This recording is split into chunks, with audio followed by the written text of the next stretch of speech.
Hi everyone, I hope you're having an amazing day. Today we're going to be unboxing and taking a look at the MX Keys by Logitech. I picked this up at my local Micro Center for $100. I was really just looking for something that was low profile switches. I like mechanical keyboards, but typing on them for a long time just doesn't really work well for me, so I think this is going to do well to replace my laptop keyboard. If we take a look on the back here, you can see the low profile keys I was talking about. It has a sensor for when your hands get close to turn on the backlight here, and the best part is this keyboard will actually work with both macOS and Windows devices. They do make one that's only for Mac, but for some reason that one won't work both ways, so I ended up picking up the Windows version. So if we take a look here, we'll slice open this little safety seal or whatever, and we're met with another box. I like that they did put this little pull tab here, though. It made it a lot easier to pull out of here, but I was expecting it to be a little more,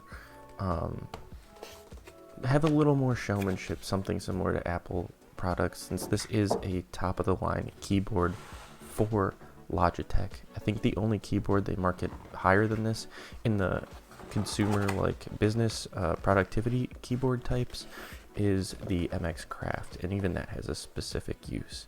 But if we open this up, we have the keyboard here, and this kind of just continues. Like, I was expecting this to be covered in some kind of cloth, but it's literally just tissue paper. And underneath here, let's see, this is the Logitech Unify, I believe it is, their little dongle.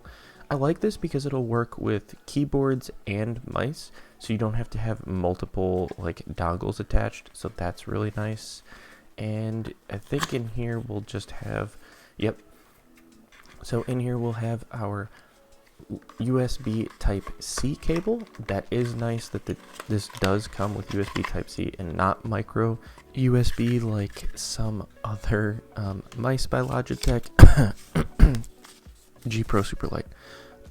So that is actually really nice to see. That'll work perfectly with the mechanical keyboard that I use for gaming on a daily basis, so I can actually just use the USB Type-C cable with that to charge this guy up whenever it dies.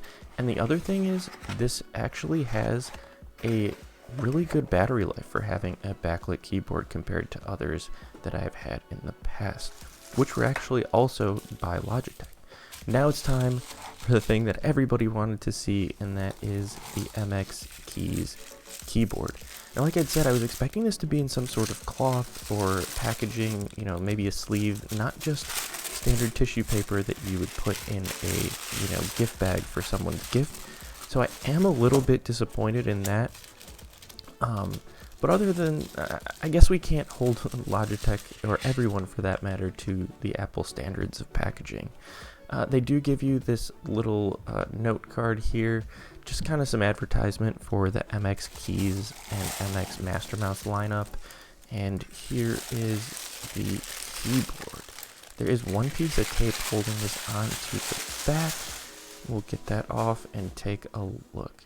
Now, I was hoping this would have a metal chassis, but it looks like everything is going to be plastic.